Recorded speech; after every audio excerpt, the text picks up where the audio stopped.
Ce devait être le plus beau jour de ma vie, celui dont je rêvais depuis des années.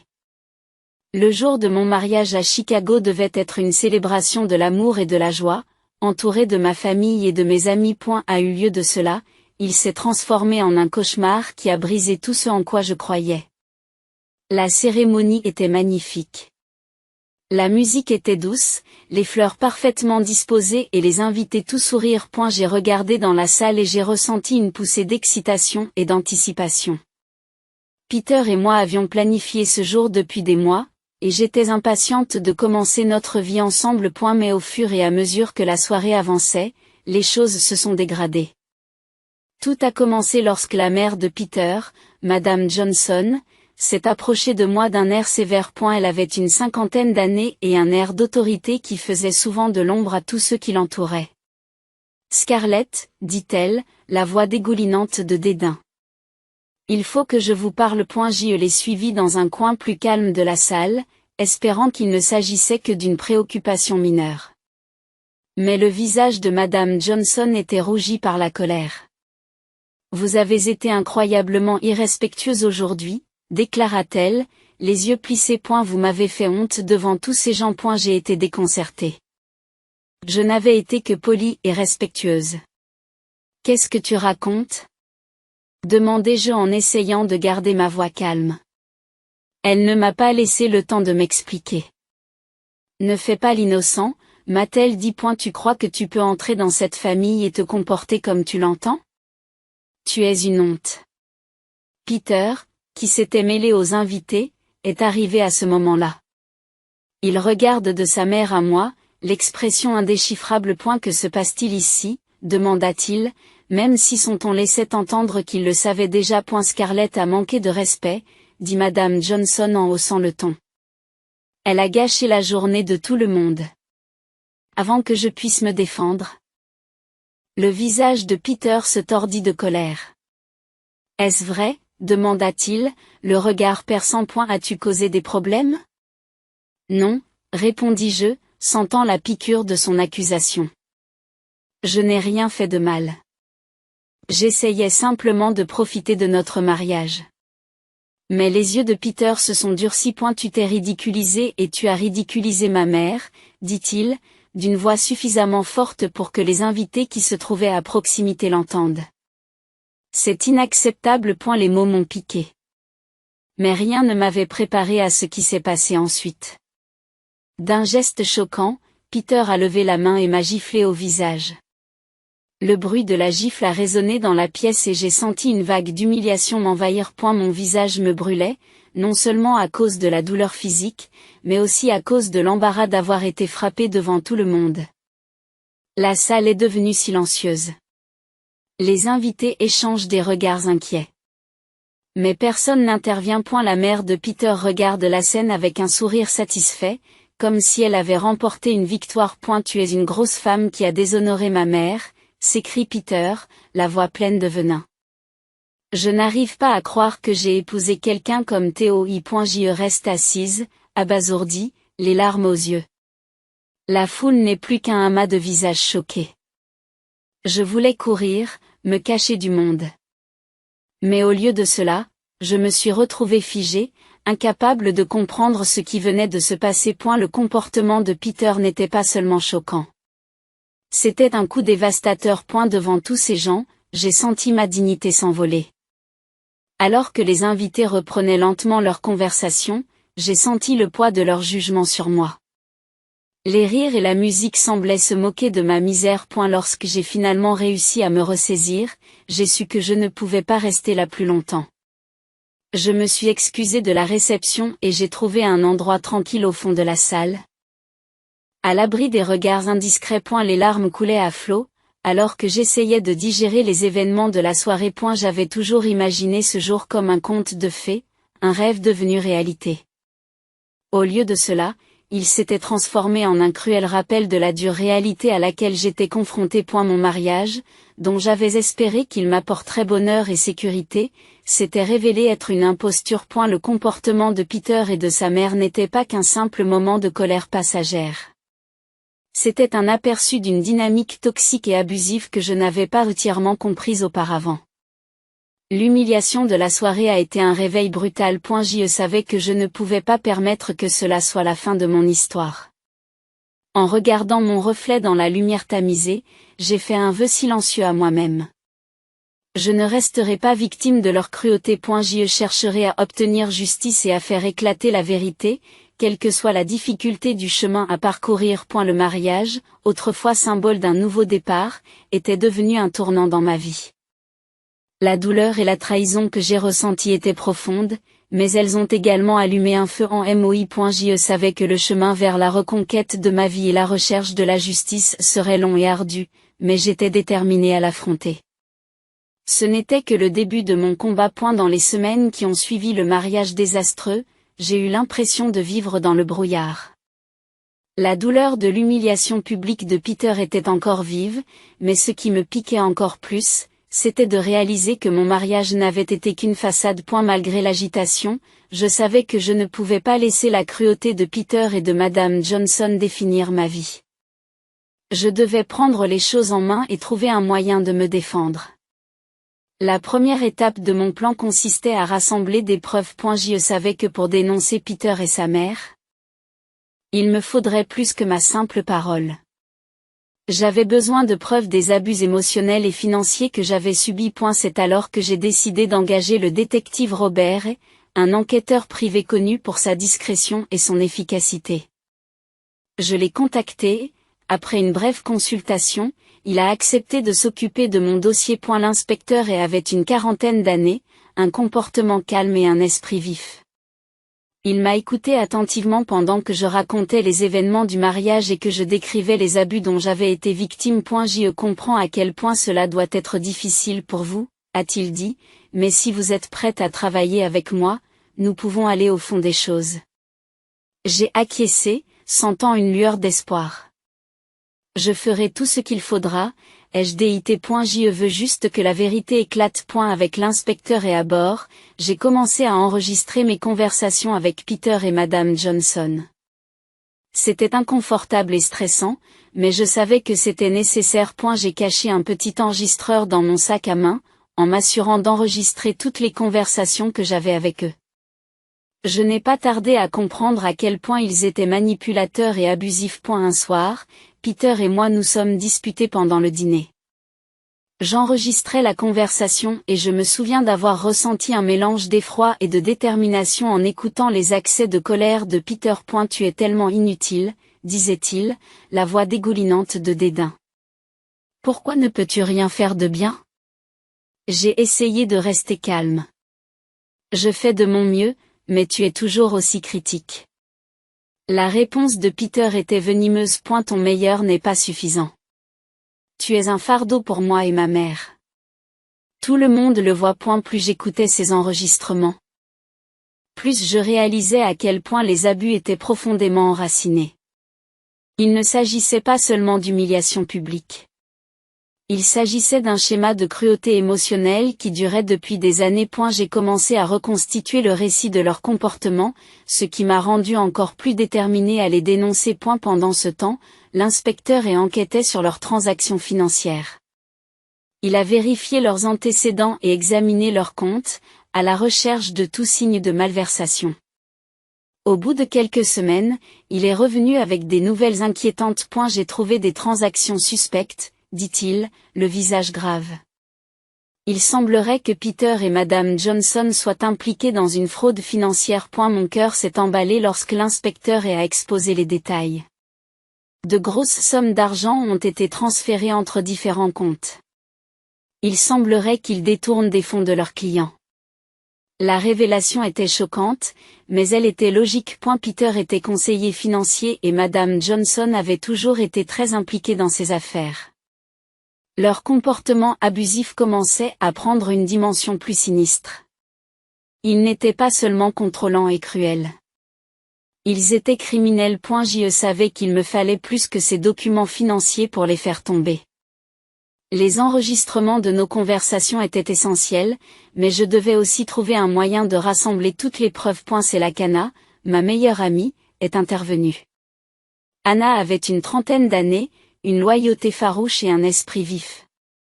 Elle avait été un roc pour moi pendant cette période tumultueuse, m'apportant soutien et encouragement. Lorsque j'ai fait part des preuves à Anna, sa réaction a été un mélange de choc et de détermination. Nous devons faire quelque chose de tout cela? A-t-elle déclaré en examinant les enregistrements et les documents financiers. Il ne s'agit plus seulement de toi. Anna et moi avons commencé à analyser tout ce que nous avions recueilli. Nous avons parcouru les enregistrements, mis en évidence les cas de violence psychologique et les avons comparés aux documents financiers. C'était un travail épuisant, mais aussi très stimulant. Chaque élément de preuve que nous examinions me donnait un nouvel élan. Un soir, alors que nous examinions les documents, Anna a levé les yeux de ses notes.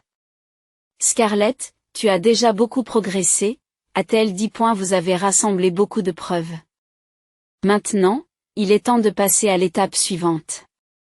J'ai acquiescé, avec un mélange de nervosité et de détermination. Je sais, ai-je dit. Je suis prêt à les dénoncer.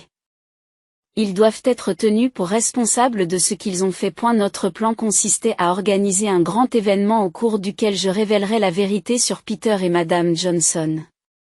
Je voulais m'assurer qu'il s'agisse d'une affaire publique, afin que leur tromperie et leur cruauté soient mises à nu pour que tout le monde puisse les voir. L'idée était à la fois intimidante et exaltante. C'était la dernière étape de mon parcours de victime à personne qui se battrait pour la justice. Alors que nous nous préparions pour l'événement, je sentais le poids de la révélation à venir peser sur moi. Mais malgré la peur, j'étais animé par un profond sentiment de justice et par le désir de reprendre ma vie en main. Avec l'aide de l'inspecteur et son soutien indéfectible et les preuves que nous avions rassemblées, je me sentais prête à affronter la suite des événements. Le voyage avait été ardu, mais il me conduisait vers un tournant. J'étais déterminée à me défendre et à faire éclater la vérité, quelles que soient les difficultés rencontrées. À mesure que le jour de l'événement approchait. Je savais que c'était ma chance de prendre ma vie en main et de me battre pour la justice. Le jour de l'événement est arrivé et la tension était palpable.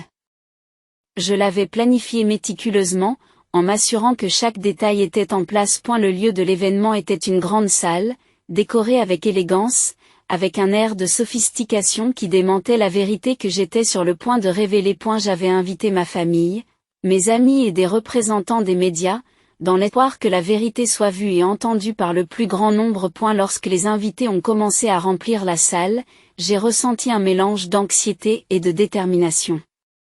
La salle bourdonnait d'excitation et de curiosité, mais je n'arrivais pas à me débarrasser de la nervosité qui me tenaillait l'estomac. Peter et Mrs. Johnson étaient parmi les participants, se tenant à mes côtés avec des sourires confiants.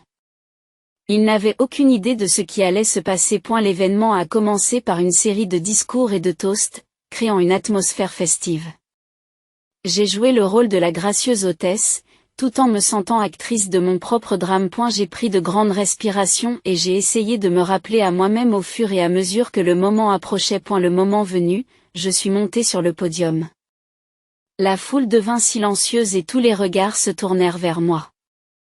Je pouvais voir Peter et Mrs. Johnson échanger des regards, leur sourire toujours intact, mais avec une pointe de curiosité. J'y ai pris un moment pour rassembler mes idées, sentant le poids de ce que je m'apprêtais à faire. Merci à tous d'être venus aujourd'hui, commençai-je, la voix posée mais chargée d'émotion.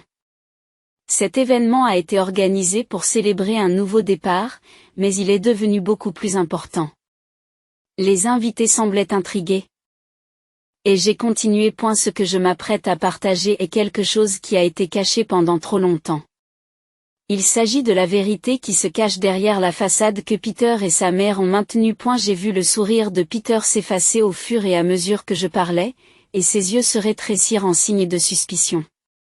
L'expression de Madame Johnson restait neutre, mais je pouvais sentir la tension dans sa posture. J'ai pris une grande inspiration et j'ai appuyé sur un bouton de la télécommande, et le grand écran derrière moi s'est mis à clignoter.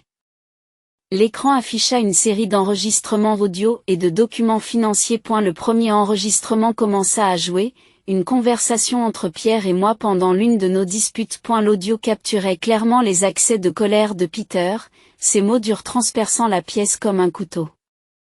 Les invités ont écouté dans un silence stupéfait l'enregistrement qui révélait la violence psychologique que j'avais subie. J'ai lu sur leur visage un mélange de choc et de sympathie en entendant Peter me traiter de tous les noms et me rabaisser. Ensuite, l'écran est passé aux documents financiers que l'inspecteur avait découverts. Les documents montraient de grosses sommes d'argent transférées entre différents comptes, mettant en évidence les activités frauduleuses dans lesquelles Peter et Madame Johnson étaient impliqués. Les chiffres sont stupéfiants et les preuves évidentes. Au fur et à mesure que les enregistrements et les documents sont présentés, Peter change d'attitude. Son visage est devenu pâle et ses yeux ont parcouru la salle, réalisant clairement la gravité de la situation. Le visage de Madame Johnson rougit de colère et d'embarras, et elle regarde autour d'elle, impuissante. Alors que la vérité est mise à nu. J'ai ressenti un sentiment de puissance en continuant. Ces enregistrements et documents sont la preuve des abus et de la fraude dont Peter et sa mère se sont rendus coupables. Ils ont manipulé et contrôlé non seulement moi, mais aussi beaucoup d'autres personnes.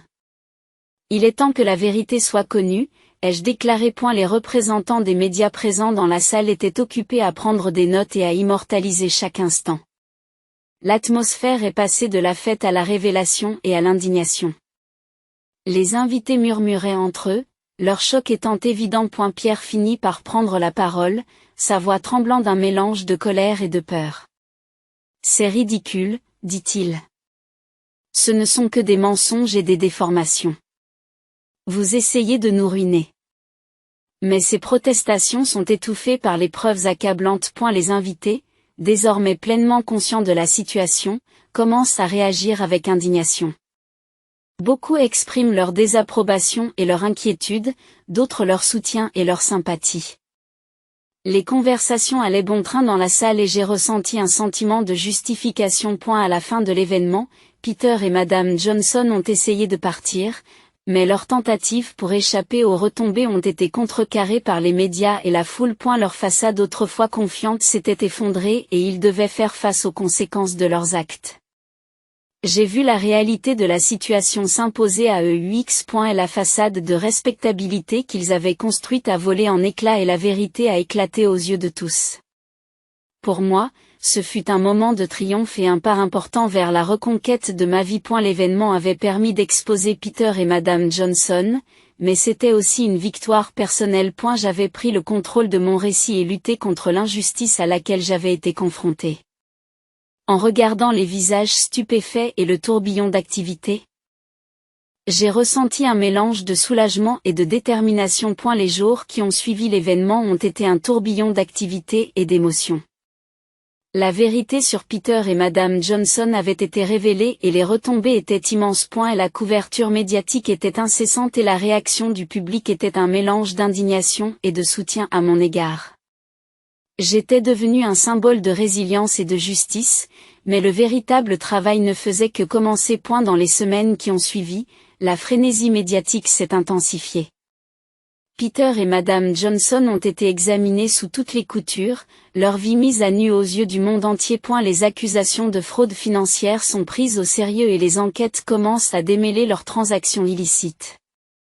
Le duo, autrefois confiant, était désormais confronté à une bataille juridique qui menaçait de le dépouiller de sa richesse et de sa réputation. Je savais que pendant que les médias se concentraient sur eux, mon propre parcours était loin d'être terminé. Mon avocat, un professionnel compétent qui m'a accompagné tout au long de la procédure, a préparé un dossier solide sur la base des preuves que nous avions rassemblées. Nous avons compilé les enregistrements, les documents financiers et les témoignages pour monter un dossier solide contre Peter et Madame Johnson. La salle d'audience était un endroit intimidant, mais je l'ai affronté avec une détermination à toute épreuve. Au début du procès, j'ai témoigné à la barre des abus et des fraudes. Le processus était épuisant sur le plan émotionnel, mais j'étais déterminé à aller jusqu'au bout. Chaque jour au tribunal, je me rappelais la douleur et l'humiliation que j'avais endurées, mais aussi ma force et mon courage. Peter et Madame Johnson ont essayé de se défendre, mais leurs arguments étaient faibles comparés aux preuves accablantes contre eux.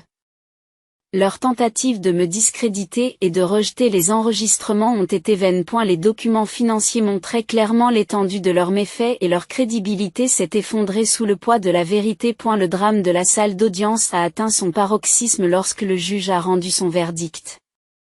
Peter a été reconnu coupable de fraude financière et a été condamné à dédommager ses victimes. Madame Johnson a également dû faire face à des conséquences juridiques, notamment des amendes et une réputation ternie. Le juge m'a accordé le divorce, reconnaissant les violences émotionnelles que j'avais subies.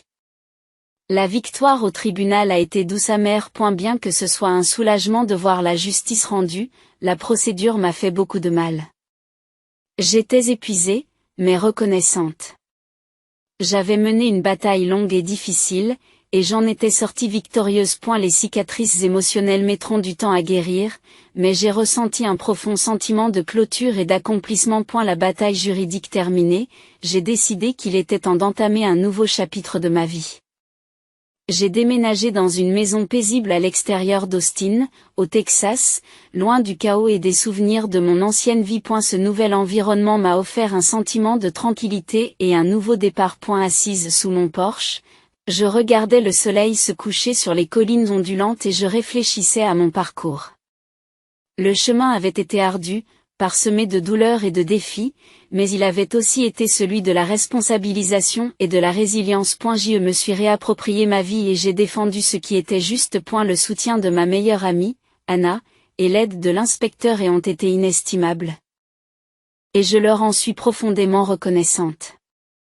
Le passage du statut de victime à celui de vainqueur m'a transformée. J'avais affronté les moments les plus sombres de ma vie et j'en étais ressortie plus forte et plus déterminée. Et la vérité sur les abus et le comportement criminel de Peter et de Madame Johnson avait été révélée, et j'avais pris le contrôle de mon récit.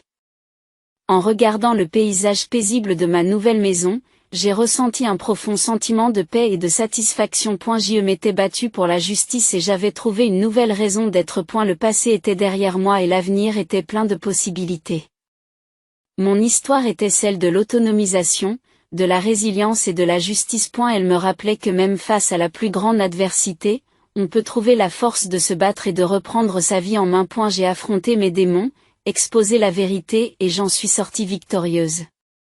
Le voyage avait été long et difficile, mais il m'avait finalement conduit à un lieu de paix et d'épanouissement. Ainsi, avec le passé derrière moi et un avenir radieux devant moi, j'ai abordé le nouveau chapitre de ma vie avec espoir et détermination. J'avais pris mon destin en main et prouvé que même dans les moments les plus sombres, on pouvait s'élever et trouver la force de briller.